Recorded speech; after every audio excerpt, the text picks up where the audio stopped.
Here we have a calculus problem, that is we have to integrate tangent x with respect to x. Okay, in my first step, what I'm going to do is I'm going to write this tangent x as sine x over cosine x using the coefficient identities in trigonometry. So because whenever we have tangent x, it can be written as sine x over cosine x. It's a coefficient identity.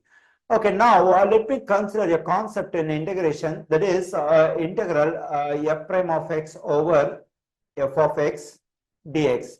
Okay, now let's consider this integration. Here we have a function f of x in denominator. So its derivative is f prime of x, that exactly we have in numerator. So whenever you have the derivative of the denominator in numerator, so its integration is natural logarithm of what we have in the denominator, that is f of x positive c. So whenever we have an integration like this, easily we can integrate. That is, please remember the derivative of the denominator should be in numerator. Then take natural logarithm and the denominator. Okay, here when I consider the denominator here, it's cosine x. What is its derivative? Its derivative is negative sin x. So we have sin x in numerator, but we don't have one negative sin x.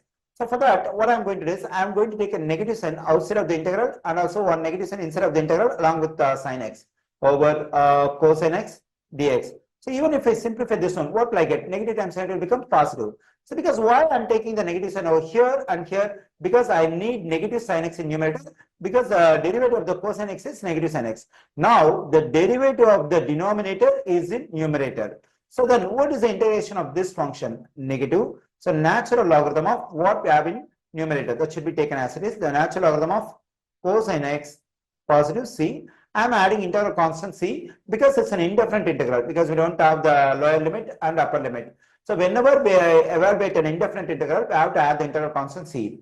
Okay, now we can assume this negative as just negative 1. And now using the power of logarithm, we can move this negative 1 as the exponent of this argument of the logarithm cosine x. In my next step, then I'll be getting ln of cosine x to the negative first power positive c. Okay, now ln of this cosine x to the negative first power can be written as 1 over cosine x positive c. Now using the reciprocal identities in trigonometry, we can write this 1 over cosine x as secant x.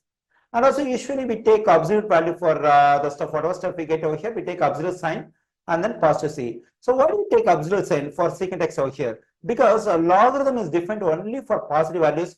So it is never defined for negative values. That's why I'm taking absolute sign over here. Even if this secant x becomes negative, so since we take absolute sign, it will become positive. So the integration of tangent x with respect to x is natural logarithm of secant x positive c.